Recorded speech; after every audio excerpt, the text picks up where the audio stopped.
আসসালামু আলাইকুম শিক্ষার্থীবৃন্দ।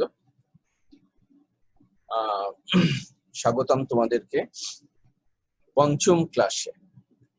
আমাদের আজকের আমরা জাতীয় বিশ্ববিদ্যালয়ের যে সিলেবাসের যে অংশগুলো কভার করার চেষ্টা করব সেটা হচ্ছে যে আমাদের যে তৃতীয় বর্ষের যে সিলেবাস আছে তার চতুর্থ অংশ যেটা মানি মার্কেট এবং পঞ্চম অংশ ISLM মডেল। তোমাদের কিন্তু তৃতীয় যে চ্যাপ্টারটা ছিল, অধ্যায়টা ছিল এখানে, সেটা কিন্তু আমি বাদ দিয়ে গেছি, কারণ প্রথম 4টা ক্লাসে আমরা সিলেবাসের প্রথম এবং দ্বিতীয় যে অংশটা ছিল সেই অংশটা কভার করেছি। আজকে চতুর্থ এবং পঞ্চম অংশটা কভার করছি। তার মানে হচ্ছে যে তোমাদের তৃতীয় অংশটা যেটা আছে সেটা আমরা কভার করছি না, ইচ্ছা আছে এটা পরে কভার করা। তোমার হচ্ছে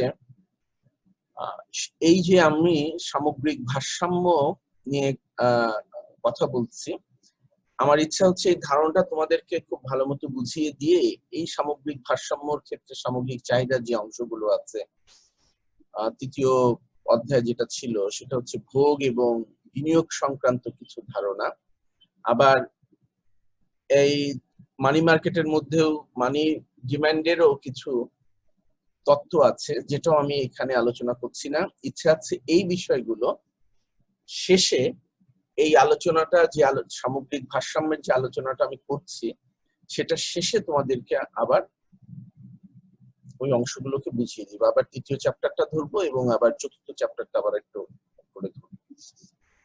ইলাবরেটলি অনেক ব্যাপকভাবে সেই ক্লাসগুলো তোমাদের নেওয়ার চেষ্টা করবো। এটা করার কারণ হচ্ছে একটাই, আমি চেষ্টা করছি ক্লাসটা এমন ভাবে নেয়ার, সামষ্টিক অর্থনীতি যেন তোমরা একটা দেশের প্রেক্ষিতে কিভাবে কাজ করে তোমরা যেন সেটা বুঝতে পারো, ধারণ করতে পারো। সেই জন্য আমি ক্লাসগুলোকে এইভাবে সাজিয়েছি। তো যাই হোক, পরে যখন আমরা ভোগ, তারপরে বিনিয়োগ, তারপর অর্থের চাহিদা, এটাকে ব্যাপকভাবে আলোচনা করব, তখন তোমরা ওই আলোচনাগুলোকেই এখনকার যে সামগ্রিক ভারসাম্যের যে আলোচনাটা আছে তোমরা সেটাকে এর মধ্যে এই সামগ্রিক ভারসাম্যের আলোকে তখন তোমরা ওটাকে আরো ভালো মতো বুঝতে পারবে এবং ধারণ করতে পারবে আশা করছি। চলো আজকে আমাদের আলোচ্য বিষয়টা দেখি। আমাদের আজকের আলোচ্য বিষয় হচ্ছে অর্থবাজার। ঠিক আছে, তাহলে আমাদের সুনির্দিষ্ট পাঠ কি? আমাদের সুনির্দিষ্ট পাঠ হচ্ছে, প্রথম আজকে আমরা জানবো অর্থবাজার কি, সে সম্বন্ধে একটা ধারণা নিব। তারপর হচ্ছে অর্থের চাহিদা কি, সেটা সম্বন্ধে একটা প্রাথমিক ধারণা নিব। কারণ প্রথমে বলেছি যে অর্থের চাহিদা সংক্রান্ত অনেক তত্ত্ব আছে যেটা আমরা পরে খুব ব্যাপকভাবে আলোচনা করবো। এরপরে আছে অর্থের যোগান, আজকে দেখবো। তারপর এলএম রেখা অঙ্কন করা শিখবো। তোমরা নানাভাবে এলএম রেখার নাম শুনেছো, এলএম রেখা কি, এলএম রেখার কাজ কি, এলএম রেখার ঢালটা খুব প্রয়োজনীয় একটা বিষয়। এই এলএম রেখার ঢালের সাথে তোমরা ভবিষ্যতে দেখবা যে ক্লাসিক্যাল কেস, কেইনসিয়ান কেস, এলএম রেখার ঢাল একরকম হলে সেটাকে বলা হচ্ছে ক্লাসিক্যাল কেস, এলএম রেখার ঢাল আবার অন্যরকম হলে পরে বলা হচ্ছে সেটাকে কেইনসিয়ান কেস। সুতরাং এটাকে খুব ভালো মতো বুঝতে হবে। এলএম রেখার ঢালের সাথে সম্পর্কিত আছে রাজস্ব নীতি এবং আর্থিক নীতি কোনটা কতটা কার্যকর হয় সেই ব্যাপারে। সুতরাং এলএম রেখার ঢালটা খুব ভালো মতো তোমাদেরকে বুঝতে হবে। তারপরে এলএম রেখার স্থানান্তর হয় কিভাবে আমরা সেটা জানবো। আরো জানবো অর্থবাজারের ভারসাম্য বিশ্লেষণ করব আমরা। এই যে এলএম রেখা অর্থবাজারের ভারসাম্য নির্দেশ করে, তো অর্থবাজারের ভারসাম্যটা আমরা বিশ্লেষণ করব। আমরা দ্রব্যবাজার ও অর্থবাজারের সম্মিলিত ভারসাম্য দেখবার চেষ্টা করব এবং সর্বশেষ আমরা সামগ্রিক চাহিদা রেখা অঙ্কন করব। তোমাদের প্রথম ক্লাসের কথা মনে আছে? প্রথম ক্লাসে আমি কিন্তু তোমাদেরকে বলেছিলাম যে প্রথম ক্লাসে আমরা দেখিয়েছিলাম যে কিভাবে সামগ্রিক চাহিদা রেখা অঙ্কন করে, এবং তার মধ্যে একটা স্লাইডে ছিল যে ISLM রেখার মাধ্যমে সামগ্রিক চাহিদা রেখা অঙ্কন করা হয়। বলেছিলাম যে সেটা তোমাদের তখন বোঝা সম্ভব না, আমরা ধীরে ধীরে বুঝবো। তো আমরা তো আজকে এর আগে IS রেখা বুঝেছি, আজকে LM রেখা বুঝবো। এর ফলে ISLM রেখার মাধ্যমে কিভাবে সামগ্রিক চাহিদা রেখা অঙ্কন করা যায় আমরা সেটা জানবো আসলে। তাহলে আমাদের প্রথম যে অংশ আমাদের সেটা হচ্ছে যে অর্থবাজারের ভারসাম্য কি। আসলে দেখি অর্থবাজারের ভারসাম্য, অর্থবাজার সম্পদ বাজারের একটা অংশ। তার মানে অর্থবাজার কিন্তু সম্পদ বাজারের একটা অংশ। সম্পদ বাজারের উপাদান সমূহ হলো অর্থ, বন্ড, স্টক, গৃহ ইত্যাদি। তোমরা অর্থ, বন্ড, স্টক, গৃহ এগুলো ধারণাগুলো নিয়ে নিবে। এখন এখানে বুঝাতে গেলে অনেক সময় লাগবে আর কি, তোমরা ধীরে ধীরে জেনে নিবে। তো বিশ্লেষণের সুবিধার্থে অর্থ বাজারের উপাদান সমূহকে দুভাগে ভাগ করা হয়। এক হচ্ছে অর্থ, হ্যাঁ, যার সমন্বয়ে অর্থবাজার গঠিত, এবং সুদ গ্রহণকারী সম্পদ, বন্ড বাজার। তার মানে অর্থ ছাড়া বাদ বাকি যে বন্ড, স্টক এগুলো হচ্ছে সুদ, এটার একটা রিটার্ন পায়। সুতরাং সুদ গ্রহণকারী সম্পদ, এটাকে আমরা এগুলোকে বন্ড বাজারের অংশ করছি। তাহলে অর্থ বাজারের ভারসাম্য অর্জিত হয় অর্থের চাহিদা ও যোগানের মাধ্যমে। অর্থের চাহিদা নির্ভর করে দুটো বিষয়ের উপরে। অর্থের চাহিদা এক, ব্যয় নির্বাহ করবার জন্য, যেমন সামগ্রিক চাহিদার মধ্যে দেখেছি আমরা যা ক্রয় করতে চাই, 4টা খাতের, পারিবারিক খাত ভোগ করতে চাই, তারপর হচ্ছে ব্যবসায়িক খাত বিনিয়োগ করতে চাই, এরকম বিভিন্ন খাতের যে ব্যয় নির্বাহ আছে সেই জন্য তোমার অর্থের প্রয়োজন হবে। এবং সামগ্রিক জাতীয় আয় যত বাড়ে সামগ্রিক চাহিদা তত বাড়ে, এবং সামগ্রিক চাহিদা যত বাড়ে ব্যয়ও তত বাড়ে। সুতরাং ব্যয় নির্বাহের জন্য অর্থের একটা চাহিদা কাজ করে আমাদের মাঝে, এবং যত জাতীয় আয় বাড়ে এই চাহিদাটা তত বাড়ে। আবার অর্থের চাহিদা আরেকটা ব্যাপারে নির্ভর করে, সেটা হচ্ছে অর্থ ধরে রাখার ব্যয়, তার মানে সুদের হার। তুমি যদি অর্থ নিজের হাতে ধরে রাখো তাহলে তুমি সুদ থেকে বঞ্চিত হবে। সুতরাং তুমি একজন কি চায়, সে হচ্ছে যে এই টাকাটা ঘরে অলসভাবে ফেলে না রেখে সে হচ্ছে এটাকে বন্ড কিনে। বন্ড কিনলে লাভ হচ্ছে যে সে ওখান থেকে একটা রিটার্ন পায়। একটা, আমি যদি সুদ না বলি, একটা হয়তো রিটার্ন কোনো না কোনো লভ্যাংশ পাচ্ছে কিংবা রিটার্ন পাচ্ছে। যেমন স্টক কিনলেই হচ্ছে লভ্যাংশ পাওয়া যায়। আমরা এটা পুরোটাকে মানে যেখান থেকে রিটার্ন পাওয়া যায়, যে সম্পদগুলো কিনলে রিটার্ন পাওয়া যায়, যেমন গৃহ কিনলেও একটা রিটার্ন পাওয়া যায়। তুমি গৃহ টাকাটা অলস না ফেলে যে তুমি যদি একটা বাড়ি কিনে রাখো তাহলে ওখান থেকে তুমি কি পাবা, ভাড়া পাবা। এই যে এটাকে বলা হচ্ছে। সুতরাং অর্থ ধরে রাখার, অলসভাবে ধরে রাখার একটা ব্যয় আছে। সুতরাং অর্থ হাতে রাখার যেমন একটা সুবিধা আছে, তুমি যখন ইচ্ছা এটা তোমার প্রয়োজনে ব্যবহার করতে পারো। তোমার হচ্ছে কোনো রকম টেনশন কাজ করবে না, তুমি একটা ফ্রি অনুভব করবে। একইভাবে অর্থ ধরে রাখার এই সুবিধার সাথে আবার অর্থ ধরে রাখার একটা ব্যয়ও আছে। অর্থ যদি অলস ধরে রাখো তোমার কাছে, তাহলে তুমি এই রিটার্ন থেকে অর্থ অন্যখানে কাজে লাগালে, বিনিয়োগ করলে যে অর্থ বিনিয়োগ থেকে যে লাভটা পাওয়া যায় সেটাতে বঞ্চিত হবে। সুতরাং আমরা বলতে পারি যে প্রকৃত আয় বৃদ্ধির সাথে সাথে অধিকতর পরিমাণ পণ্য সেবা ক্রয়ের জন্য অধিকতর অর্থের প্রয়োজন হয়, যেটা আমরা এই যে প্রথমে বললাম। আবার অর্থ হাতে ধরে রাখলে গ্রাহক সুদ থেকে বঞ্চিত হয়। তাহলে এই হচ্ছে অর্থবাজার সম্বন্ধে একটা প্রাথমিক ধারণা। তোমাদেরকে আবারও বলি, এই ক্লাসের উপর নির্ভর করে এটা ধরে নিবে না যে তোমাদের লেখাপড়া শেষ। তোমাদের এই ক্লাসগুলো হচ্ছে তোমরা যেন বই পড়ে বুঝতে পারো, সেই জন্য তোমাদেরকে প্রাথমিকভাবে তৈরি করবার জন্য এই ক্লাসগুলো নেওয়া হচ্ছে। এটা কিন্তু কোনোভাবে বই পড়ার বিকল্প না। এটা যদি মনে করো তাহলে একটা বড় ধরনের ভুল করবে। এবার আমরা অর্থের চাহিদা দেখবো আর কি। অর্থের চাহিদা সম্বন্ধে প্রথমে তো কিছুটা আলোচনা করলাম। এই যে অর্থের চাহিদা অপেক্ষককে আমরা এইভাবে বলছি, এল দ্বারা আমরা অর্থের চাহিদা বলছি। এখানে এই অর্থের চাহিদা বলতে প্রকৃত অর্থের চাহিদা, ঠিক আছে?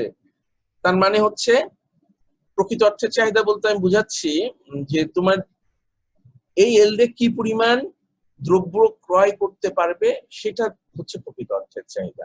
তোমার হাতে হয়তো অনেক টাকা আছে কিন্তু তুমি ওই দেশের দ্রব্যের দামও অনেক বেশি, সেটা না। তার মানে এল দিয়ে হচ্ছে প্রকৃত অর্থের চাহিদা। তার মানে তোমার যে পরিমাণ অর্থ হাতে আছে, এবং ওটা দিয়ে হাতে আছে ঠিক না, যে পরিমাণ অর্থ এবং ওই দ্রব্যের দাম, মানে তোমার যে পরিমাণ অর্থ লাগবে কিংবা প্রত্যাশা করছো সেটাকে পি দিয়ে ভাগ দিয়ে, মানে অর্থের দাম স্তর দিয়ে ভাগ দিয়ে যেটা পাচ্ছ সেটাই হচ্ছে এল, অর্থের প্রকৃত চাহিদা। মানে তুমি এই অর্থ দিয়ে কি পরিমাণ দ্রব্য ক্রয় করতে চাচ্ছ সেটা হচ্ছে অর্থের প্রকৃত চাহিদা, ঠিক আছে? আর নামিক চাহিদা হচ্ছে টাকার অঙ্কে কি পরিমাণ টাকা তোমার কাছে আছে, ঠিক আছে? তাহলে যেমন মুদ্রাস্ফীতি হলে পারে তোমার অনেক টাকা আছে কিন্তু ওই টাকাতে তুমি মাত্র অনেক কম পরিমাণ সম্পদ কিনতে পারো। আর যদি দ্রব্যমূল্য কম থাকে, হাতে টাকা কম থাকলেও তুমি ওই টাকা দিয়ে অনেক বেশি পরিমাণ দ্রব্য কিনতে পারো। সেই জন্য এটা হচ্ছে অর্থের প্রকৃত চাহিদা। হাতে ধরে রাখার জন্য যে চাহিদাটা, সেটা প্রকৃত চাহিদাকে আমরা এই এল দিয়ে বোঝাচ্ছি। তাহলে এটা কিসের উপর নির্ভর করে? দেখো, এটা দুটো বিষয়ের উপর নির্ভর করে। এখানে আছে ওয়াই এর একটা, এই কে হচ্ছে একটা পরামিতি, মানে কে এর একটা অংশ, ফ্র্যাকশন হচ্ছে মানুষ, যা তোমার যে আয় আছে সেই আয়ের একটা অংশ তুমি হাতে ধরে রাখতে চাও, ঠিক আছে? এটা হচ্ছে এই একটা কারণে অর্থের চাহিদা নির্ভর করে। অর্থের চাহিদার আবার দুটো বিষয় বলেছিলাম, আর একটা হচ্ছে সুদের হার। মানে সুদের হার যদি বাড়তে থাকে তাহলে পরে কি হবে, অর্থের চাহিদা কমতে থাকবে, এই যে এই এইচ ফ্র্যাকশন অনুযায়ী। কারণ তখন সুদের হার বেড়ে যাবে, তখন একজন মনে করবে যে না আমি টাকাটা নিজের কাছে ধরে রাখবো না, আমি এটা বন্ড কিনবো আর কি, ঠিক আছে? তো সুতরাং কে এর মান হচ্ছে 0 থেকে 1 এর মধ্যে, কে এর মান 0 থেকে 1 এর মধ্যে, তার মানে হচ্ছে একটা ফ্র্যাকশন। যদি কে এর মান 1 হয়, তোমার 100 টাকা বাড়লে 100 টাকাই তুমি হাতে ধরে রাখতে চাবা। আর যদি 0 হয় কে এর মান, তার মানে যদি 100 টাকা হয় 1 টাকাও তুমি হাতে ধরে রাখবে না, ঠিক আছে? এটা তোমার ওই অর্থের টাকাটা তোমার চাহিদা নাই, ধরে নিতে হবে। কিন্তু বাস্তবে হচ্ছে কে এর মান মাঝামাঝি থাকে, হয়তো 0.6 0.7 এরকম থাকে আর কি, ঠিক আছে? আবার এটা দরিদ্র ব্যক্তিদের কাছে অনেক বেশি থাকে, ধনী ব্যক্তিদের কাছে হয়তো কম, এটার মান কম হয়। তাহলে এই যে এটা হচ্ছে তোমার এইটা হচ্ছে তোমার অর্থের চাহিদা অপেক্ষক। অর্থের চাহিদা অপেক্ষকে উল্লেখিত পরামিতি কেও যথাক্রমে আয় ও সুদের প্রতি অর্থের চাহিদার সংবেদনশীলতা প্রকাশ করে। তার মানে কে এর মান যত বেশি হবে সংবেদনশীলতা তত বেশি, এইচ এর মান যত বেশি হবে সুদের প্রতি অর্থের চাহিদার সংবেদনশীলতা তত বেশি দেখাবে আর কি। তার মানে সুদের হার বাড়লে কিন্তু অর্থের চাহিদা কমতে থাকবে, কারণ সুদের হার বাড়লো এইচ এর সাথে গুণ আর একটা মাইনাস হচ্ছে, তাহলে সুদের হার কমতে থাকবে। আর আয় আমরা এখানে চিত্রের সাহায্যে যখন দেখবো তখন পুরোটা পরিষ্কার হয়ে যাবে। আয় বাড়লে অর্থের চাহিদা বৃদ্ধি পায় এবং সুদের হার বৃদ্ধি পেলে অর্থের চাহিদা হ্রাস পায় বা তদ্বিপরীত, উল্টাটা ক্ষেত্রে উল্টাটা ঘটে। আসলে আমরা এখন দেখি, ছবি এঁকে দেখি কি ঘটে। এই যে আমরা এখানে এই অপেক্ষকের আলোকে একটা চিত্র আঁকবো, চিত্রটা দেখি। এই যে দেখো, এটা হচ্ছে আমাদের অর্থের চাহিদা রেখা, অর্থের চাহিদা রেখা, এই যে সমীকরণটা এটা। তার মানেটা কি দাঁড়াচ্ছে দেখো তো দেখি, এখানে ছেদক কোনটা অর্থের, এই যে সমীকরণ যদি অর্থের চাহিদা হবে, ছেদক কোনটা? ছেদক হচ্ছে যে এইটা, না সরি, তোমার হচ্ছে এখানে আমরা অর্থের চাহিদাটাকে দেখাচ্ছি আয়ের সাপেক্ষে, সুতরাং এইটুকু হচ্ছে ছেদক, কে ইন্টু y1 হচ্ছে ছেদক, আর এই বি হচ্ছে ঢাল। তাহলে এইটার মান কে ইন্টু y1 হচ্ছে ছেদক। তার মানে যদি আয়ের মান 0 থাকে, তার মানে যে সুদের হার কত, এখানে 0, সুদের হার যদি 0 থাকে তাহলে পরে একজন কিংবা একটা জাতি, যেটাই ঘটুক, যে ক্ষেত্রেই ঘটে, সেটা হচ্ছে যে একজন জাতি সর্বোচ্চ কতটুকু অর্থের চাহিদা থাকবে, সর্বোচ্চ কতটুকু অর্থের চাহিদা থাকবে দেখো তো দেখি, সেই ক্ষেত্রে হয়তো বিষয়টা এরকম হয়ে যাবে আর কি, ছেদক এরকম। তার মানে যে এই পরিমাণ হচ্ছে তোমার ইয়ে থাকবে আর কি। তাহলে এইটা হচ্ছে এই যে ছেদক দিয়ে আমি এটা বুঝাতে চাচ্ছি, এই যে ছেদক মানে হচ্ছে যে এতটুকু অর্থের চাহিদা থাকবে, ঠিক আছে? এখন তোমার যত সুদের হার বাড়তে থাকবে, এই যে অর্থের চাহিদা তত কমতে থাকবে, মানুষ তরল অর্থ তত কম নিজের কাছে রাখবে, অলস অর্থ নিজের কাছে কম রাখবে এবং এটা বন্ড কিনবে আর কি, ঠিক আছে? আর যখন সুদের হার নাই, সে সব টাকা নিজের হাতে রেখে দিবে, কারণ সে আর খামাখা বন্ডে কেন বিনিয়োগ করবে, যেহেতু বন্ড তাকে সুদ দিচ্ছে না, বরং নিজের কাছে থাকলেই সুবিধা। তাহলে এই যে এইটুকু ছেদক বুঝাচ্ছে। আর সুদের হার বৃদ্ধির সাথে সাথে অর্থের চাহিদা কমতে থাকে, এই হচ্ছে অর্থের চাহিদা অপেক্ষা।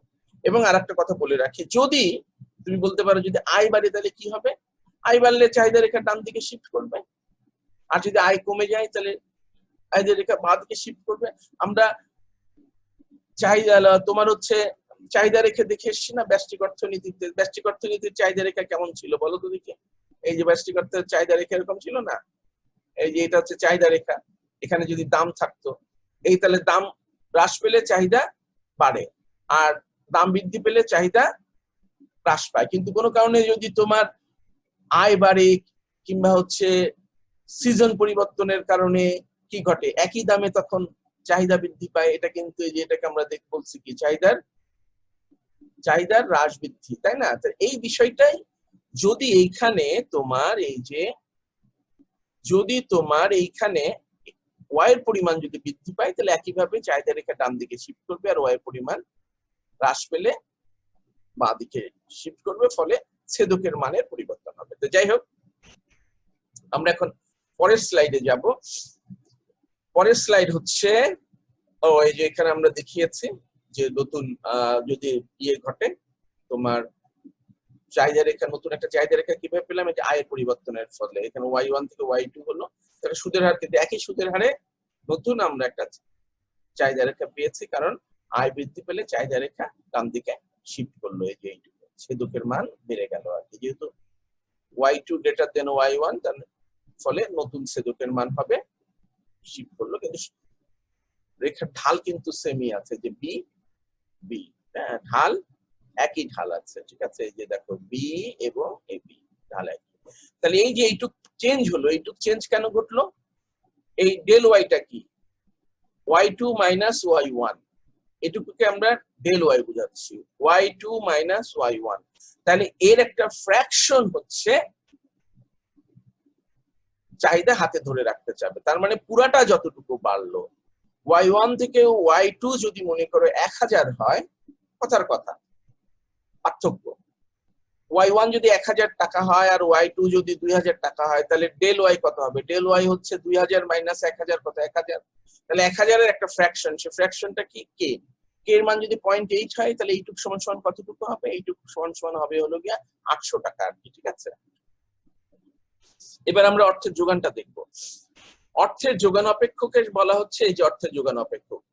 অর্থের যোগান এম দ্বারা হচ্ছে প্রকৃত অর্থের যোগান, ঠিক আছে। প্রকৃত অর্থের যোগান কি? অর্থের যে পরিমাণ তোমার হচ্ছে নামিক যে অর্থের যোগান আছে, নামিক অর্থের যোগান হচ্ছে একটা দেশের কেন্দ্রীয় ব্যাংক যে পরিমাণ অর্থ বাজারে প্রিন্ট করে ছাড়ে, সেটাকে হচ্ছে এই যে এখানে এম বার হচ্ছে অর্থের নামিক সরবরাহ। এই যে উপরে এই বার চিহ্নটা দিয়েছে এই কারণে যে কেন্দ্রীয় ব্যাংক একটা নির্দিষ্ট পরিমাণ অর্থ বাজারে ছাড়ে একটা সময় পর পর, এটা প্রতিনিয়ত প্রতিদিন, এটা প্রতিদিন পরিবর্তন হয় না, একটা স্থির থাকে, স্বল্পকালে স্থির থাকে, সেই জন্য এটাকে আমরা বার দিয়ে বুঝিয়েছি। তো অর্থের নামিক সরবরাহ, এটি দেশের কেন্দ্রীয় ব্যাংক, একটি দেশের কেন্দ্রীয় ব্যাংক অর্থের নামিক সরবরাহ নিয়ন্ত্রণ করে থাকে, স্বল্পকালে অর্থের নামিক যোগান স্থির থাকে, ঠিক আছে। আবার এই যে পি বার, দাম স্তরও কিন্তু প্রতিদিন চেঞ্জ হয় না, প্রতিনিয়ত চেঞ্জ হয়, একটা স্বল্পকালে কিংবা ধীরে ধীরে একটা চেঞ্জ হয়, সুতরাং এটাকে আমরা স্থির ধরেছি। সুতরাং নামিক অর্থের চাহিদা, অর্থের যোগানকে অর্থের যে দাম স্তর আছে সেটাতে ভাগ দিলে যা পাওয়া যায় সেটা হচ্ছে অর্থের যোগান।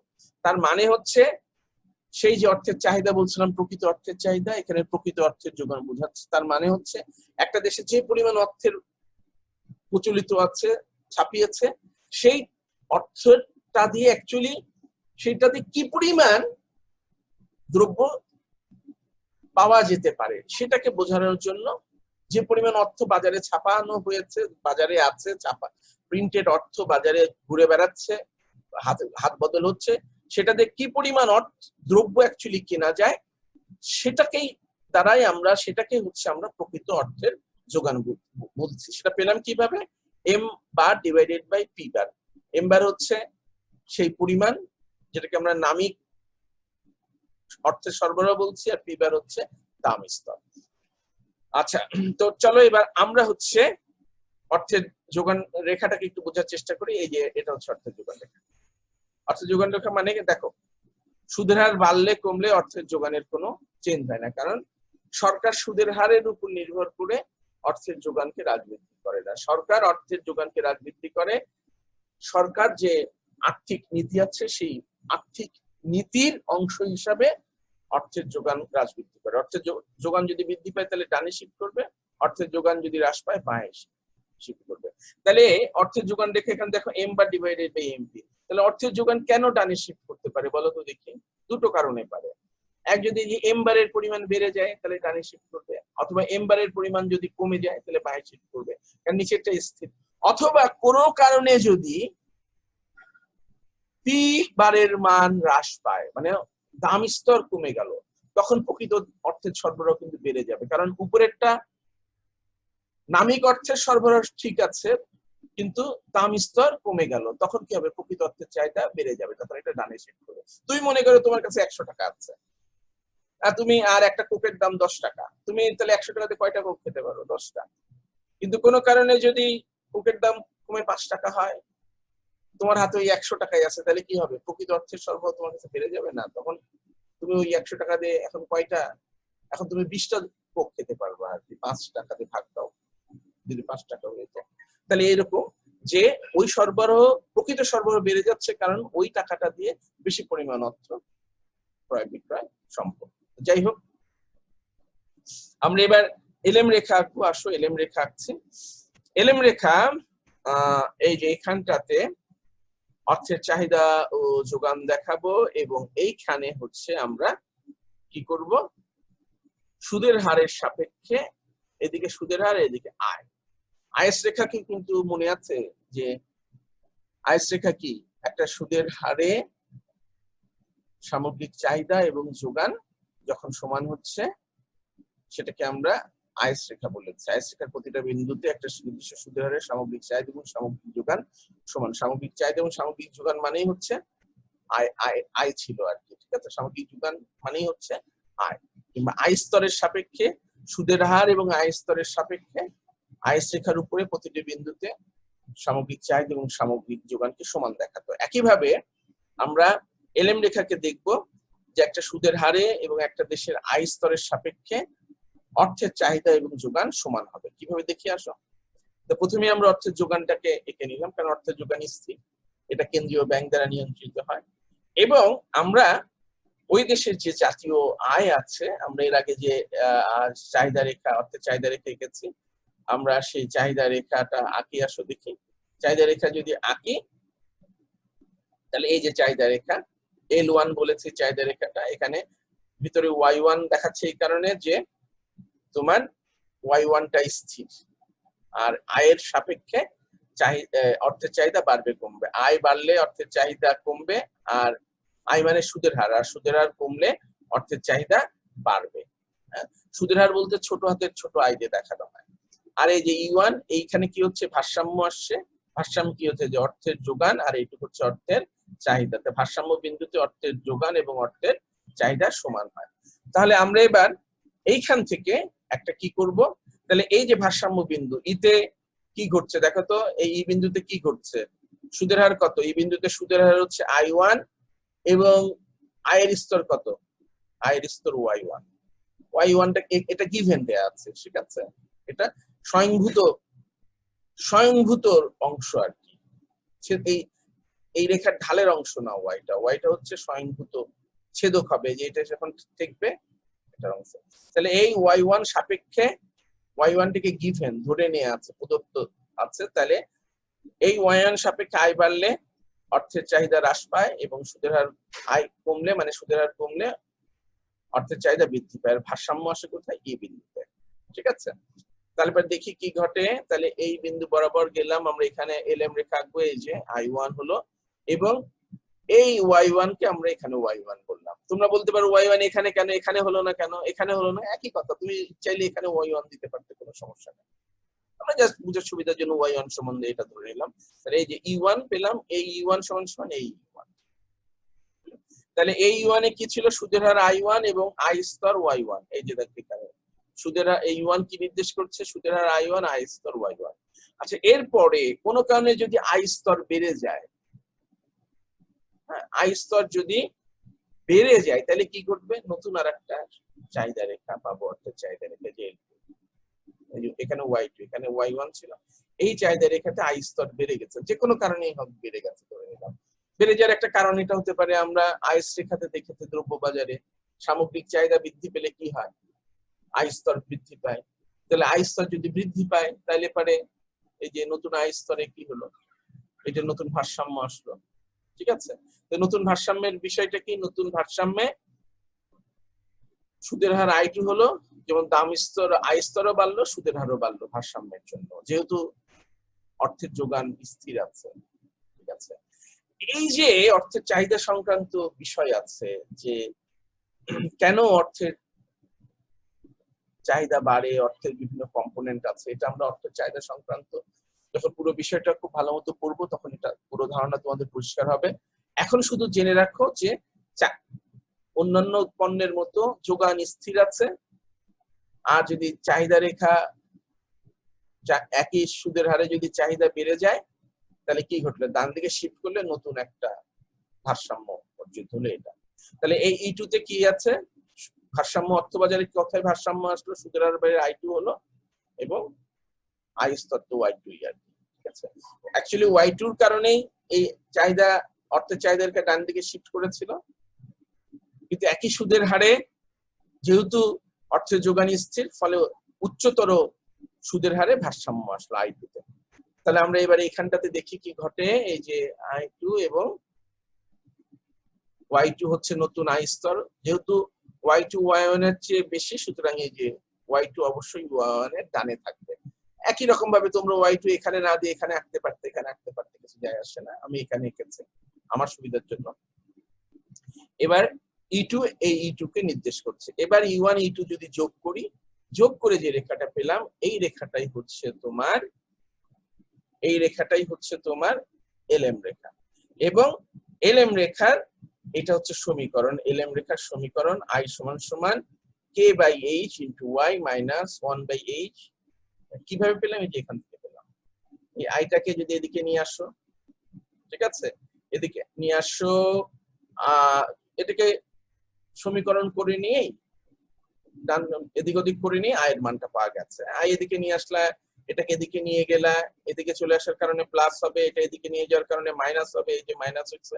তারপর আবার আইটাকে রেখে যদি ইয়ে করো, তাহলে এইচ দিয়ে ভাগ হবে, আবার এই যে এইচ ওয়াই কে ওয়াই এর নিচে, হ্যাঁ, এই যে কে আছে, এইচ এর দিকে চলে আসে, এটা সমান সমান এইটুকু, ঠিক আছে।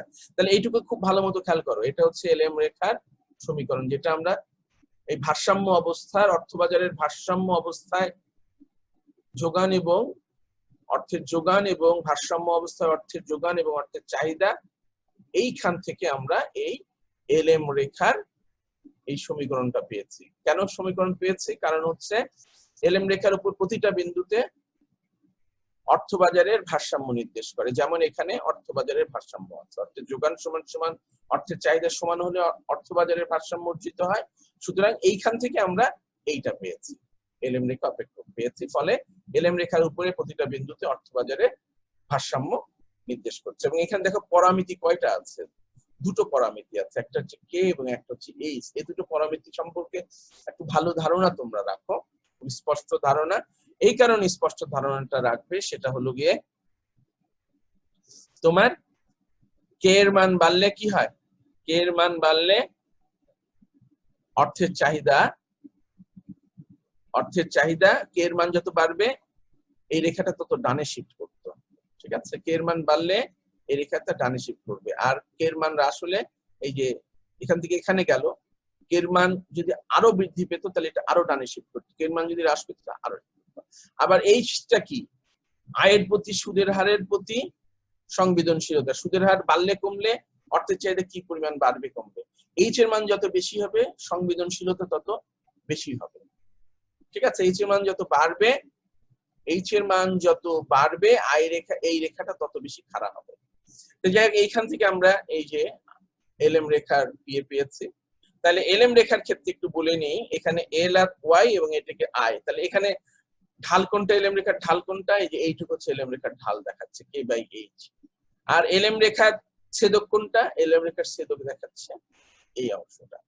কারণ Y এর সাপেক্ষে আইটা কিসের ফাংশন, এখানে Y এর ফাংশন।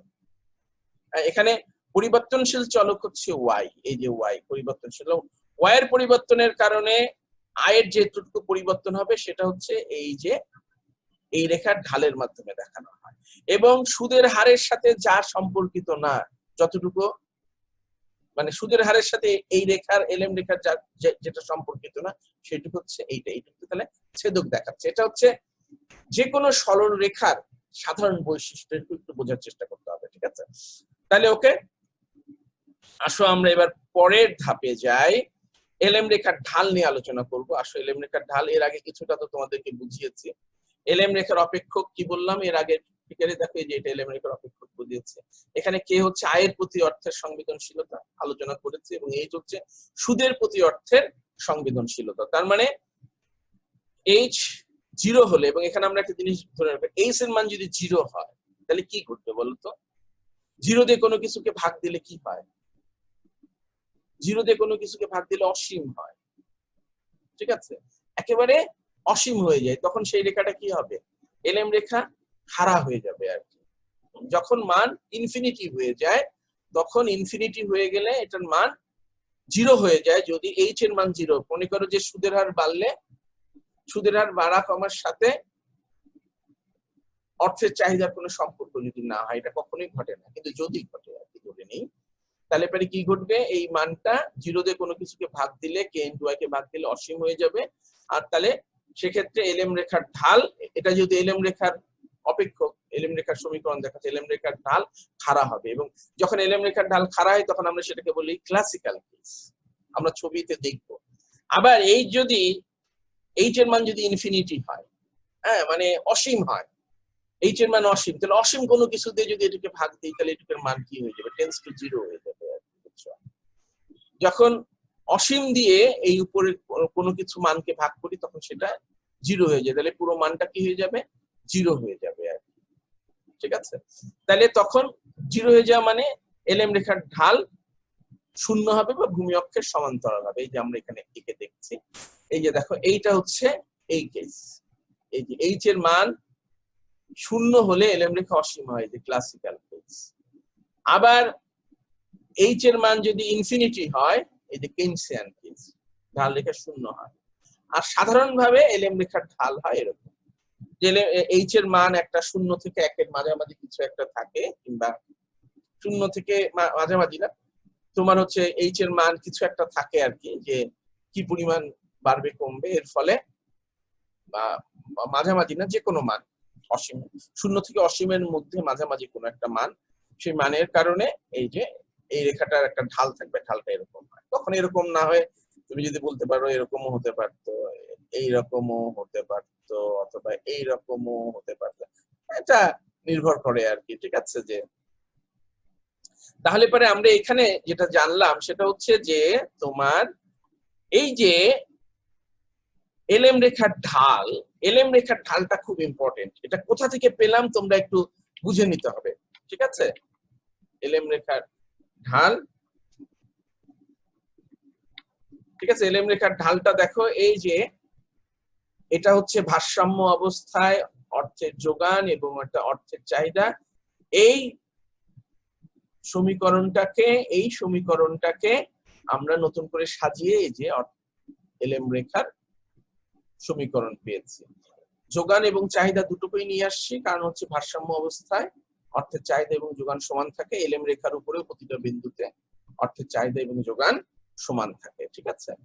তাহলে এর ভিত্তিতে আমরা এলএম রেখার ঢাল পেলাম, এবং এলএম রেখা শুধু ঢাল না, আমরা এলএম রেখার ঢাল সম্পর্কে, এলএম রেখার ঢালকে আমরা তিন ভাগে ব্যাখ্যা করলাম, এটা ক্লাসিক্যাল কেস, কেইনসিয়ান কেস এবং মাঝামাঝি সাধারণ কেস।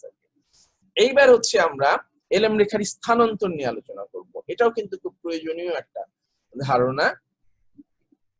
এলএম রেখার স্থানান্তরের ক্ষেত্রে দেখো আমরা এখানে হচ্ছে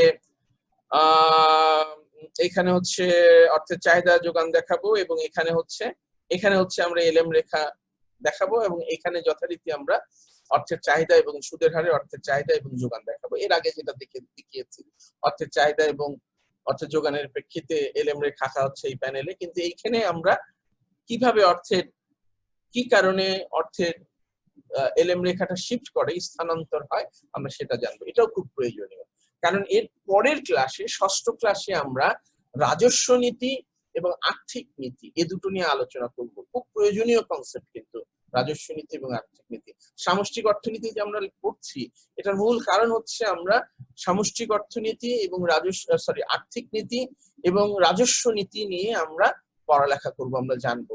সরকার একটা দেশের অর্থনীতিকে নিয়ন্ত্রণ করবার জন্য রাজস্ব নীতি এবং আর্থিক নীতিকে সবসময় ইনস্ট্রুমেন্ট হিসাবে, হাতিয়ার হিসাবে কাজ করে আর কি। সুতরাং একটা দেশের অর্থনীতি কিভাবে প্রভাবিত হতে পারে সেটা বুঝবার জন্য এই এলএম রেখার ঢাল, এলএম রেখার স্থানান্তর, আইএস রেখার ঢাল, আইএস রেখার স্থানান্তর খুব প্রয়োজনীয় ধারণা। এটা ধারণাটা যত ভালো মতো বুঝবা, তত ভালোভাবে আর্থিক নীতি এবং রাজস্ব নীতি কতটা কার্যকর হবে সেটা তোমরা বুঝতে পারবে, ঠিক আছে। তাহলে আসো দেখি, যথারীতি এটা হচ্ছে অর্থের যোগান রেখা আঁকলাম, যেহেতু অর্থের যোগান ফিক্সড, কেন্দ্রীয় ব্যাংক কর্তৃক নির্ধারিত থাকে অর্থের যোগান রেখা। এবার আমরা পেলাম অর্থের চাহিদা রেখা, এই যে এই অর্থের চাহিদা রেখাটা, সুদের হারে অর্থের চাহিদা বাড়বে কমবে, কিন্তু y1টা ফিক্সড, মানে এই y1 সাপেক্ষে y1 আই সাপেক্ষে এই অর্থের চাহিদা রেখাটা আমরা পেয়েছি। ফলে দেখো এটার সাথে সম্পর্কিত আমরা একটা এখানে i1 হবে, ভুল করে i2 লেখা হয়েছে, বা তাহলে এখানে ওই ভুল করে i2, যেহেতু এটা u1, আচ্ছা দেখো i1 হবে, এটাও i1 এটাও i1। আমি যে পিডিএফ ভার্সনটা দেবো সেখানে এটা কারেকশন হয়ে যাবে তাহলে পারে। এবং এই এটার সাথে সম্পর্কিত কি, e1 এর সাথে সম্পর্কিত কি, সম্পর্কিত হচ্ছে y1 এবং i1। তাহলে y1 এবং i1, এখানে আবার বলছে এটা i1 i2 না, এটাকে i1 ধরে নিবা, এটাকে i1 ধরে নিবা, ঠিক আছে। তাহলে e1 এর সাথে সম্পর্কিত বিন্দু e1। একইভাবে তার মানে হচ্ছে তাহলে এই বিন্দু দিয়ে একটা এলএম রেখা চলে গেছে, এই এলএম রেখা 1 বললাম আমরা। এখানে আবার এই দাম কমিয়ে আর একটা আমরা এখানে আনিনি, ইচ্ছা করেই আনিনি, ঠিক আছে, ইচ্ছা করেই আনিনি, প্রয়োজন নাই। কারণ এটা তো আমরা খুলে যে দাম কমলে যে তোমার হচ্ছে এখানে কমলে একটা নতুন ভাষা, এখানে আর একটা চাহিদা তোমার হচ্ছে চাহিদা রেখার স্থানান্তর হলে পারে আবার নতুন একটা ভারসাম্য বিন্দুতে নতুন আয় যে পাওয়া যাবে, সেটা আমরা জানি, ঠিক আছে। যে এখান থেকে নিয়ে একটা বিন্দু নিয়ে আমরা এলএম রেখাটা আঁকলাম, কারণ এলএম রেখা এই বিন্দু দিয়ে গিয়েছে, এটা আমরা এঁকে নিলাম। এরপরে যদি কোনো কারণে তোমার অর্থের তোমার যোগান রেখার পরিবর্তন হয়, তাহলে এখানে একটা জিনিস খেয়াল করো, আমি এলএম রেখাটা কিভাবে পেয়েছি, যদি অর্থের চাহিদা রেখাটা যদি শিফট করতো তাহলে কিন্তু আমরা এলএম রেখার আরেকটা বিন্দু পেতাম।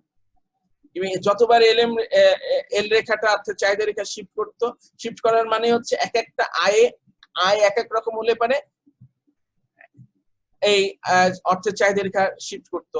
আবার y1 এর চেয়ে যদি আয় কমে যেত তাহলে বাঁয়ে শিফট করতো, তাহলে এরকম বাঁয়ে শিফট করতো। ফলে নতুন হচ্ছে আমরা একটা এক সুদের হার এবং আয়ের একটা নতুন কম্বিনেশন পেতাম। এই যে এখানেও যেমন প্রতিটা বিন্দুতে সুদের হার এবং হচ্ছে আয়ের একটা নতুন কম্বিনেশন পাচ্ছি। সুতরাং চাহিদা রেখার শিফট থেকে আমরা এলএম রেখা পাচ্ছি। আর এবার এলএম রেখার স্থানান্তর কেন হচ্ছে সেটা দেখো। এলএম রেখার স্থানান্তর হলো গিয়ে তোমার এই যে তোমার কি ঘটছে, যে নতুন আমরা একটা ভারসাম্য পেলাম, E2 কোথায় পেলাম, এই যে এই বিন্দুতে পেলাম। এই নতুন ভারসাম্য কেন পেলাম, অর্থের যোগান রেখার পরিবর্তন হলো। আচ্ছা দেখো দেখুন অর্থের যোগান রেখার কেন পরিবর্তন হলো, এখানে কি আছে m/1 আর এখানে m/2, তার মানে সরকার যে কোনো কারণেই হোক নামিক অর্থের পরিমাণ বেশি করে প্রিন্ট করে বাজারে ছেড়ে দিয়েছে। আগে হয়তো সরকার যে পরিমাণ অর্থ বাজারে ছেড়েছিল অর্থ প্রিন্ট করে, এখন তার চেয়ে বেশি ছেড়েছে, কিন্তু দাম স্তর ঠিকই আছে, দাম স্তরের কোনো পরিবর্তন ঘটেনি। তার ফলে কি হলো, এই যে নতুন ভারসাম্য আসলো। তাহলে এই নতুন ভারসাম্য বিন্দুটা এখানে ইয়েটা কি করছে দেখো, এখানেও যে আই স্তর আছে E2 তেও সেই একই আই স্তর, শুধু পার্থক্য কি হয়েছে, এখানে পার্থক্য হচ্ছে সুদের হারের পরিবর্তন ঘটছে, ঠিক আছে। তাহলে E1 E2 তে আই স্তর কিন্তু সেম আছে, E1 এও যে আই স্তর, এই যে E1 এর আই স্তর, এখানে E1 এর আই স্তর, E2 তেও একই আই স্তর আছে, কারণ চাহিদা রেখা এক। ফলে নতুন একটা পেলাম, এই যে y1 এর সাথে i1 এর, এটা অ্যাকচুয়ালি হবে হচ্ছে i2 হবে, আমি একটু ভুল করেছি বাবা, এখানে E1 আছে, E1 এর সাথে সম্পর্কিত সবগুলা i1 আর E2 এর সাথে সম্পর্কিত এখানে i2, এটা i2 হবে। তাহলে এই যে দেখো পেলাম বিন্দুটা। এখন তাহলে মানে E1 তে যেরকম একটা এলএম রেখা চলে গেছে, E2 তেও একটা এলএম রেখা চলে গেছে, এই যে LM2 পেলাম। তার মানে হচ্ছে আমরা এই যে এলএম রেখা ডান দিকে শিফট করলো, স্থানান্তর করলো। কেন করলো বলো তো দেখি, কারণ অর্থের চাহিদা ঠিক স্থির আছে, অর্থের চাহিদা রেখা ঠিকই আছে, অর্থের চাহিদা রেখা একই চাহিদা রেখা ঠিকই আছে, আয়ও ঠিক আছে, একটা দেশের আয় স্তরের কোনো পরিবর্তন হয়নি, কিন্তু অর্থের যোগানের পরিবর্তনের কারণে কি হলো, আমরা একটা নতুন অর্থের চাহিদা রেখা পেলাম। তাইলে তোমরা একটু মাথার মধ্যে খুব ভালো মতো একটা জিনিস খেয়াল করো, অর্থের এলএম রেখা পরিবর্তন হলো কেন? অর্থের যোগান রেখার পরিবর্তনের কারণে। এই যে দেখো, অর্থের যোগান রেখা এখানে M1 ছিল, এখানে নামিক অর্থের সরবরাহ M2। ঠিক আছে, আবার উল্টাটাও হতে পারতো, কিন্তু এই চাহিদা রেখার এখান থেকে এখানে শিফট হওয়ার কারণ কিন্তু এরকম হতে পারতো, অর্থের এই নামিক অর্থের এখানে M1ই থাকতো, কিন্তু দাম স্তর যদি কমে যেত, দাম স্তর কমে গেলে কি হতো? চাহিদার অর্থের যোগান রেখা ডান দিকে শিফট করতো, আগেও তোমাদেরকে বলেছে। তাইলে যখন অর্থের যোগান রেখা শিফট করলো, তখন অর্থের যোগান রেখা শিফট করলে এলএম রেখা পরিবর্তন হয়। তাহলে দুটো জিনিস মনে রাখো, আমরা যদি একই যোগান রেখা স্থির রেখে যদি আমরা চাহিদা অর্থের চাহিদা রেখাকে যদি শিফট করাইতাম, স্থানান্তর করতাম, তাহলে আমরা একই এলএম রেখার বিভিন্ন বিন্দু পেতাম, এলএম রেখার বিভিন্ন বিন্দু পেতাম, এবং সেই বিন্দুগুলো যোগ করে অ্যাকচুয়ালি এলএম রেখা পাওয়া যাচ্ছে। যোগান রেখা স্থির, কিন্তু অর্থের চাহিদা রেখার স্থানান্তর হচ্ছে, ফলে আমরা যে বিন্দুগুলো পেতাম সে বিন্দুগুলো যোগ করে আমরা এখানে একটু এঁকেও দেখাই দিয়ে আসো।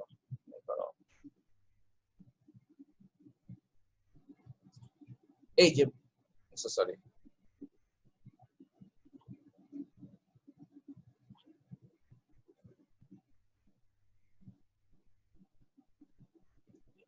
এই যে এখান থেকে যদি এটা হতো, এটার মানে এটা কি? মানে হলে যে এলএম রেখার প্রথম এলএম রেখার বিভিন্ন এই যে সুদের হারে, এই সুদের হারে এই সুদের হারে কিন্তু এইটাতেও কিন্তু y1 ই থাকতো, তার মানে সরি y1 না, এখানে y1 এর জায়গায় এখানে হয়তো y2 অথবা y3 কিছু একটা হতো, মানে একই আই স্তর থাকতো না।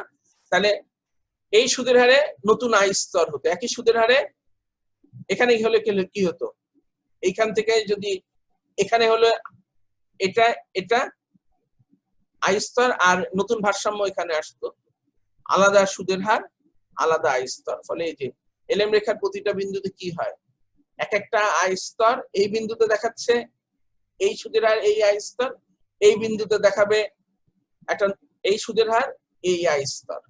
ঠিক আছে, মোট কথা এলএম অর্থের চাহিদা রেখার স্থানান্তর থেকে আমরা এলএম রেখার কোন একটা নির্দিষ্ট এলএম রেখার বিভিন্ন বিন্দু পাই, এবং অর্থের যোগান রেখার স্থানান্তর থেকে আমরা এলএম রেখার স্থানান্তর আমরা পাই। এটুকু মাথার মধ্যে খুব ভালো মতো ঢুকিয়ে নাও। এরপরে হচ্ছে আমরা যাব অর্থবাজারের ভারসাম্য বিশ্লেষণ করবো। আসো আমরা আইএস রেখার যেরকম ভারসাম্য বিশ্লেষণ করেছিলাম সেরকম। তাহলে দেখি কি দাঁড়ায়। এখানে হচ্ছে আমরা অর্থের চাহিদা এবং যোগান দেখাচ্ছি, ভারসাম্য কোথায়? E1 এ। E1 মানেটা কি? সুদের হার কত এই ভারসাম্য ইয়েতে, সুদের হার I1 E1 এ, এবং আই স্তর কত? Y1। এটার সাথে সম্পর্কিত একটা কি আসো আমরা E1 বিন্দু পেলাম, এই যে E1 E1 এ কি সুদের হার I1 আই স্তর, জাতীয় আই স্তর Y1, এই যে আই স্তর Y1, এবং এটাও কিন্তু প্রকৃত জাতীয় আই স্তর Y1 সুদের হার। Very good. এইবার আমরা কি করলাম? অর্থের চাহিদা রেখা ডান দিকে শিফট করলো কেন? এই যে Y1 এর জায়গায় Y2 হলো, আয় বেড়ে গেছে, জাতীয় আয় বেড়ে গেছে। আচ্ছা, জাতীয় আয় যদি বেড়ে যায় তাহলে নতুন ভারসাম্য কোথায় আসলো? E2 তে আসলো।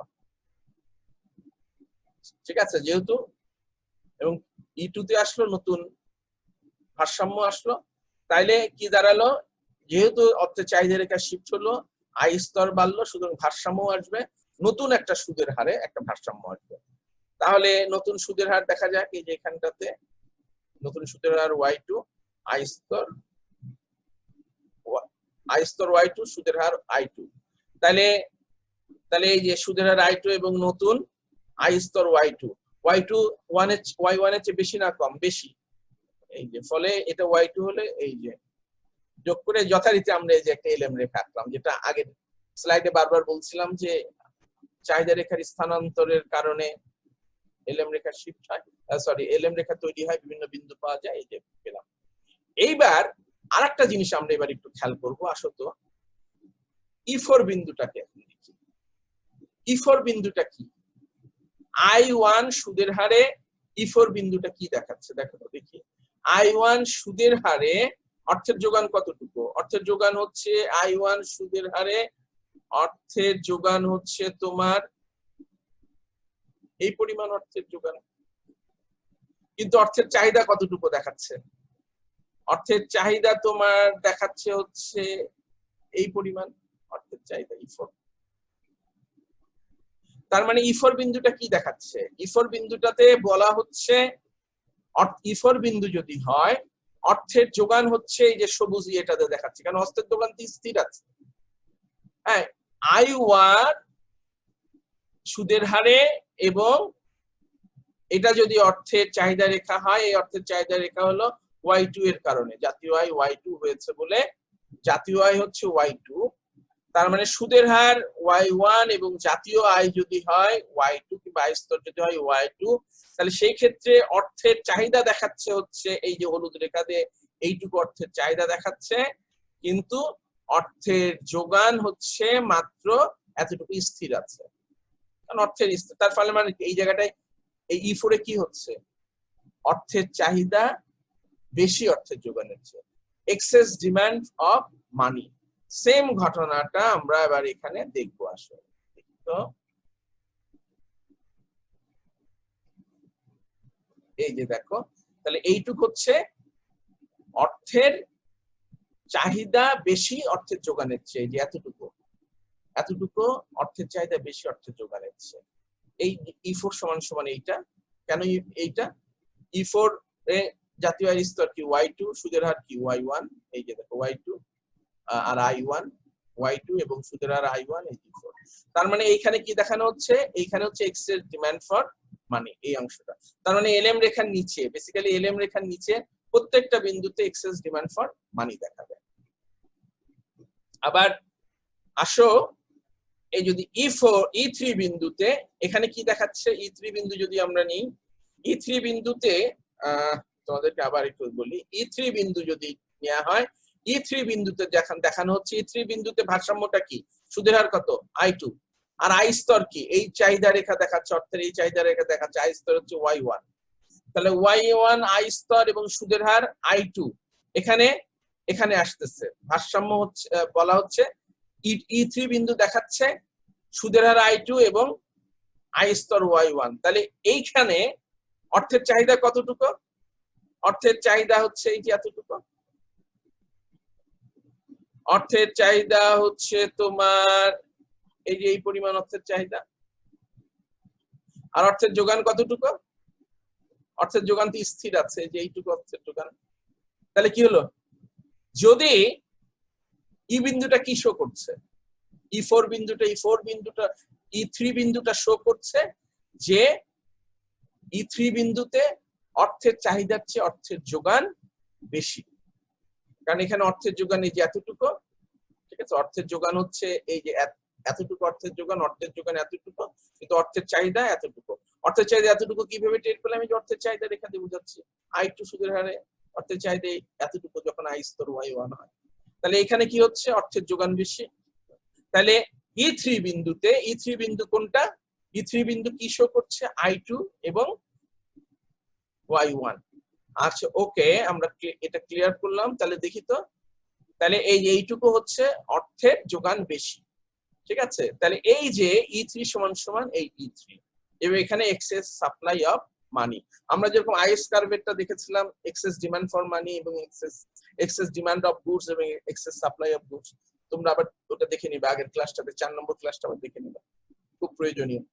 এটা মাথার মধ্যে ঢুকিয়ে নিবা, এই বিশ্লেষণটা কেন বেশি কম, বারবার ব্যাখ্যা করবা, বারবার এটা দেখবা, একেবারে মাথার মধ্যে বন্ধুদের সাথে আলোচনা করবা কেন কম বেশি। একজনকে বলবা এই আমাকে বুঝাই দাও, ও বলবে যে আমাকে বুঝাই দাও, ঠিক আছে কিনা, কারণ এটা মাথার মধ্যে একেবারে ঢুকিয়ে নিতে হবে এই বিষয়টা, ঠিক আছে? তাহলে E3 তে এক্সেস সাপ্লাই অফ মানি, যেমন এখানে E3 তে excess supply of money, demand এতটুকু, এখান থেকে এতটুকু ডিমান্ড, কিন্তু সাপ্লাই হচ্ছে এতটুকু। আচ্ছা, তার মানে এলএম রেখার বাঁ দিক উপরের দিকে পুরাটাতেই হচ্ছে এক্সেস সাপ্লাই অফ মানি, আর হচ্ছে এলএম রেখার ডান দিকে এক্সেস ডিমান্ড অফ মানি। তার মানে সাপ্লাই চেয়ে ডিমান্ড বেশি দিকে, আর এদিকে ডিমান্ডের চেয়ে সাপ্লাই বেশি, আর এদিকে হচ্ছে সাপ্লাইয়ের চেয়ে ডিমান্ড বেশি। আর E3 বিন্দু এটা কেন E3 বিন্দুতে কি দেখাচ্ছে I2 এবং Y1 এর সমন্বয়, যেমন E3 হচ্ছে I2 এবং এই যে Y1 এর সমন্বয়।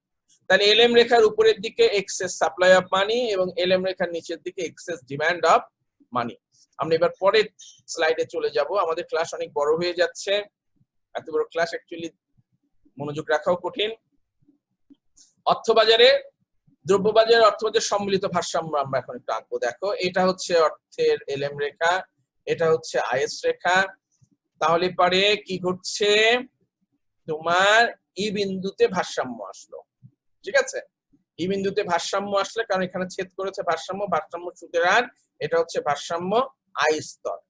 আচ্ছা, এখন আমরা কি দেখলাম, একটু আগে দেখলাম যে LM রেখার নিচের দিকে excess demand of money, okay, আর LM রেখার উপরের দিকে কি এক্সেস সাপ্লাই অফ মানি। আমরা আগের ক্লাস 4 এ আমরা দেখে আসছি কি IS রেখার উপরের দিকে কি হচ্ছে, IS রেখার নিচের দিকে হচ্ছে এক্সেস ডিমান্ড অফ গুডস এবং IS রেখার উপরের দিকে হচ্ছে access supply of goods.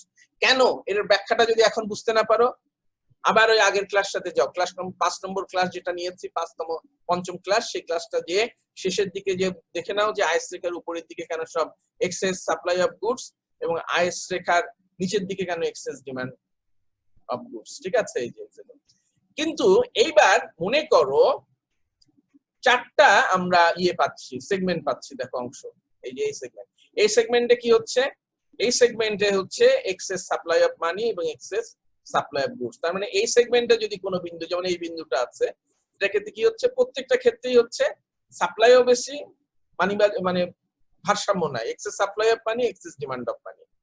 Segment 2 তে কি ঘটতেছে, সেগমেন্ট 2 তে ঘটছে হচ্ছে তোমার এক্সেস ডিমান্ড অফ গুডস, মানে অর্থের দ্রব্যের সামগ্রিক চাহিদা বেশি, কিন্তু এখানে হচ্ছে অর্থের যোগান বেশি। এখানে দ্রব্যবাজারের ক্ষেত্রে দ্রব্যবাজারের চাহিদা বেশি, আর অর্থবাজারের ক্ষেত্রে অর্থের সরবরাহ বেশি। আর এখানে দ্রব্যবাজারের চাহিদা বেশি, কিন্তু সেই তুলনায় দ্রব্যের সরবরাহ নাই। যদি আমরা 3 তে আসি, তাহলে কি হচ্ছে, এখানে দ্রব্যবাজারেরও চাহিদা বেশি, এখানে হচ্ছে এক্সেস ডিমান্ড ফর মানি, অর্থবাজারেরও চাহিদা বেশি। এখানে এই 3 নম্বর অংশে অর্থের চাহিদা বেশি এবং দ্রব্যবাজারেরও চাহিদা বেশি। আর এইখানে 4 নম্বরে হচ্ছে এক্সেস ডিমান্ড ফর মানি, তার মানে হচ্ছে যে অর্থের চাহিদা বেশি, আর এখানে হচ্ছে দ্রব্যবাজারের যোগান বেশি, এক্সেস সাপ্লাই অফ গুডস। তার মানে চারটা সেগমেন্টে 4 রকম ভাবে কাজ করছে। কোথাও অর্থের সরবরাহ বেশি, দ্রব্যের সরবরাহ কম, কোথাও দ্রব্যের সরবরাহ বেশি, অর্থের চাহিদা কম, এরকম নানা ঘটনা ঘটছে। তার মানে একমাত্র ভারসাম্য আসছে এই বিন্দুতে। সুতরাং এরকম একটা বিন্দু যদি হয়, যে যেমন এই যে এখানে দেখানো হচ্ছে সেগমেন্ট 1 এ, তার মানে এখানে তো ভারসাম্য নাই, কারণ এখানে এক্সেস সাপ্লাই অফ মানি আছে এবং এক্সেস সাপ্লাই অফ গুডস আছে, দুটাই বেশি, অর্থের সরবরাহ বেশি, দ্রব্যের সরবরাহ বেশি। তাহলে ভারসাম্য হতে হবে, তো চাহিদার সমান হতে হবে, অর্থের চাহিদার সমান হতে হবে, অর্থবাজারেও ভারসাম্য আসতে হবে, দ্রব্যবাজারেও ভারসাম্য আসতে হবে। তাহলে কিভাবে অর্থবাজার এবং দ্রব্যবাজার উভয় ক্ষেত্রে ভারসাম্য হয়? সরাসরি কিন্তু এখানে নেমে আসে না, সরাসরি নেমে আসে না। প্রথমে এই যে এখানে আসে, তারপরে এখানে আসে, তারপরে এরকম যায়, এরকম যায়, ধীরে ধীরে একটা মানে প্রক্রিয়ার মধ্যে দিয়ে যায়, সরাসরি এখানে আসে না। এখান থেকে হয়তো আসবে এখানটাতে, প্রথমে হয়তো দ্রব্যবাজারের ভারসাম্য আসবে, দ্রব্যবাজারের ভারসাম্য আসলে অর্থবাজারের ভারসাম্য আসবে না, তারপর আবার LM রেখার উপরে আসবে, তারপরে অর্থবাজারের ভারসাম্য আসলো, কিন্তু অর্থবাজারের ভারসাম্য আসার সাথে সাথে দ্রব্যবাজারের ভারসাম্য চলে যায়। তারপর আবার এখানে আসলো, এখানে আসার সাথে সাথে কি দ্রব্যবাজারের ভারসাম্য আসলো, কিন্তু অর্থবাজারের ভারসাম্য আসলো না। তারপরে এই বিন্দুতে আসে, যখন দ্রব্যবাজার অর্থবাজার দুইখানে ভারসাম্য হয়, মানে ক্রমান্বয়ে একবারে সবগুলো বাজারে অ্যাডজাস্টমেন্ট হয় না, যে সরাসরি শুধু এখান থেকে এখানে আসলো, হতো না, এখান থেকে এখানে আসে, দ্রব্যবাজারের ভারসাম্য আসলো, তারপর আবার অর্থবাজারের ভারসাম্যহীনতা আছে, পরের বার চেষ্টা করা হবে অর্থবাজারের ভারসাম্য আনা হবে। এই যে তখন এই যে অর্থবাজারের ভারসাম্য আসলো, অর্থবাজারের ভারসাম্য আসা মানে হচ্ছে আইস রেখার নিচে আছে, তার মানে হচ্ছে দ্রব্যবাজারের ভারসাম্য নাই। তারপর আবার অর্থবাজারের ভারসাম্য আনা হলো এখানে, যে দ্রব্য বাজারের ভারসাম্য আসলো, দ্রব্য বাজারের ভারসাম্য আসছে, অর্থ বাজারের ভারসাম্য চলে গেল। এই যে ক্রমান্বয় প্রক্রিয়ার মধ্যে দিয়ে ভারসাম্য আসে। আমরা একটু দেখি কিভাবে ঘটে। এই যে দেখো আস্তে এই যে এইভাবে গেল, এই ভারসাম্য অর্জন হলো। ঠিক আছে, তো যাই হোক আমরা শেষের দিকে চলে আসছি। শিক্ষার্থীবৃন্দ, এখন আমরা আমাদের শেষ যে স্লাইডটা আছে, দামের সাপেক্ষে সামগ্রিক চাহিদা রেখা অঙ্কন, সেটা নিয়ে একটু আলোচনা করব। দামের সাপেক্ষে এর এতক্ষণ পর্যন্ত আমরা প্রত্যেকটা ক্লাসে যে সামগ্রিক চাহিদা রেখা তোমাদেরকে অঙ্কন করে দেখিয়েছি, সেটা অ্যাকচুয়ালি দেখিয়েছি এইভাবে। আমরা এইদিকে লম্ব অক্ষে ওয়াই দেখিয়েছি এবং আনুভূমিক অক্ষে ওয়াই দেখিয়েছি, এবং এই হচ্ছে সামগ্রিক চাহিদা রেখা। আয় বাড়ার সাথে সাথে এগ্রিগেট ডিমান্ড বেড়েছে, সামগ্রিক চাহিদা বেড়েছে। এখন আমরা যে কাজটা করব, আয়ের সাপেক্ষে দেখা, দামের সাপেক্ষে সামগ্রিক চাহিদা রেখা দেখানো মানে হচ্ছে সামগ্রিক চাহিদা রেখার ধরন হবে ডান দিকে নিম্নগামী, এদিকে পি হবে আর এদিকে সামগ্রিক চাহিদা হবে। দাম যত কমবে সামগ্রিক চাহিদা তত বাড়বে। আমরা এইভাবে তোমাদেরকে সামগ্রিক চাহিদা রেখাটা অঙ্কন করে দেখাবো। তাহলে আসো, চলো প্রথম যে কাজটা করি। আচ্ছা, আমরা একটা প্যানেল করি, এটা হচ্ছে প্রথম প্যানেল। এই প্যানেলে হচ্ছে আমরা সামগ্রিক চাহিদা এবং আইএস এবং এলএম রেখাকে দেখাবো। এই যে দেখো আইএস এলএম রেখা আসলো, ভারসাম্য বিন্দু হচ্ছে ইউ1 আসলো। ইউ1 এ দাম স্তর হচ্ছে এলএম রেখাটা পেলাম। কিভাবে পেলাম? যখন তোমার সামগ্রিক চাহিদা রেখা M bar divided by P one, তার মানে দাম স্তর যখন পি1, এই দাম স্তর দিয়ে যে সরকার কর্তৃক যে কিংবা কেন্দ্রীয় ব্যাংক কর্তৃক যে নামিক অর্থ সরবরাহ ছিল, সেটাকে ভাগ দিলে আমরা যে প্রকৃত অর্থের যোগান পাচ্ছি, সেই প্রকৃত অর্থের যোগানের প্রেক্ষিতে আমরা এই এলএম রেখা পেয়েছি এবং ভারসাম্য বিন্দু হচ্ছে ইউ1। তাহলে পারে আমরা পাচ্ছি, দেখো একটা এখানে ভারসাম্য আয় স্তর হচ্ছে ওয়াই1। তাহলে এই যে ইউ1 এর সাথে ভারসাম্যপূর্ণ আয় স্তর হচ্ছে ওয়াই1 এবং হচ্ছে দাম স্তর কত? পি1। এই যে এখানে পি1 লেখা আছে। আচ্ছা, কোনো কারণে যদি দাম স্তর কমে যায় কিন্তু তোমার নামিক অর্থের সরবরাহ যদি একই থাকে, এম বাড়ি থাকে, তাহলে কি দাঁড়াবে? তাহলে দেখো নতুন আমরা এলএম রেখা পাচ্ছি, যেটা ডান দিকে শিফট করেছে, কারণ অর্থ সরবরাহ বৃদ্ধি পেয়েছে। কেন অর্থ সরবরাহ বৃদ্ধি পেল? কারণ এই যে দাম স্তর কমে পি1 থেকে পি2 হলো, এবং পি2 হওয়ার কারণে একই অর্থের নামিক সরবরাহ সমান আছে, কিন্তু তোমাদের কাছে কি ঘটছে? অর্থের প্রকৃত যোগানটা বেড়ে যায়। প্রকৃত যোগান বেড়ে যাওয়ার কারণে এই যে নতুন ভারসাম্য আসলো ই2, এবং এই ই2 সাথে নতুন এই যে এখানে একটা ভারসাম্য পাওয়া যাবে, আই স্তর পাওয়া যাবে ওয়াই2। এবং এর কারণটা যে এখানে ব্যাখ্যা করা হচ্ছে, দেখো দাম স্তর কমলে অর্থের লেনদেন চাহিদা হ্রাস পায়। অর্থের লেনদেন চাহিদা হ্রাস পাওয়ার কারণে অর্থের প্রকৃত ব্যালেন্স বৃদ্ধি পাচ্ছে। অর্থের প্রকৃত ব্যালেন্স বৃদ্ধি পাচ্ছে মানে একই পরিমাণ অর্থ দিয়ে তুমি আগের চেয়ে বেশি পরিমাণ দ্রব্য ক্রয় করতে পারছো, এবং এর ফলে এলএম রেখা ডান দিকে স্থানান্তর হলো, এবং এলএম রেখা ডান দিকে স্থানান্তর হওয়ার কারণে ভারসাম্য যে আয় স্তর বৃদ্ধি পায় এবং সামগ্রিক চাহিদাও প্রকৃতপক্ষে বৃদ্ধি পায় আর কি। কারণ ভারসাম্য আয় স্তর বৃদ্ধি পাওয়া মানে সামগ্রিক চাহিদা বৃদ্ধি পাবে আর কি। এটা আমরা সবসময় দেখেছি, ভারসাম্য আয় স্তর মানেই ভারসাম্য আয় স্তরের সমান সমান সামগ্রিক চাহিদা। তো যাই হোক, এই যে আমরা ই2 এর সাথে যে সম্পর্কিত যে ভারসাম্য আয় স্তর হচ্ছে ওয়াই2 এবং ভারসাম্য তোমার হচ্ছে যে দাম স্তর সেটা হচ্ছে পি2। তাহলে এবার এই যে ই1 এর সাথে ভারসাম্য পূর্ণ আয় স্তর এবং দাম স্তরের সমন্বয় করে আমরা এখানে একটা রেখা আঁকবো। তাহলে ই1 বিন্দুতে কি দেখাচ্ছে? দাম স্তর হচ্ছে পি1 এবং আই স্তর হচ্ছে ওয়াই1। আই স্তর ওয়াই1 এর জায়গায় এখানে আমরা কিউ1 লিখলাম। কেন কিউ1 লিখলাম? কারণ হচ্ছে যেটাই ভারসাম্যপূর্ণ অবস্থা, যেটাই আই স্তর, সেটাই সামগ্রিক চাহিদা। এতক্ষণ পর্যন্ত কিন্তু আমরা জেনে এসেছি।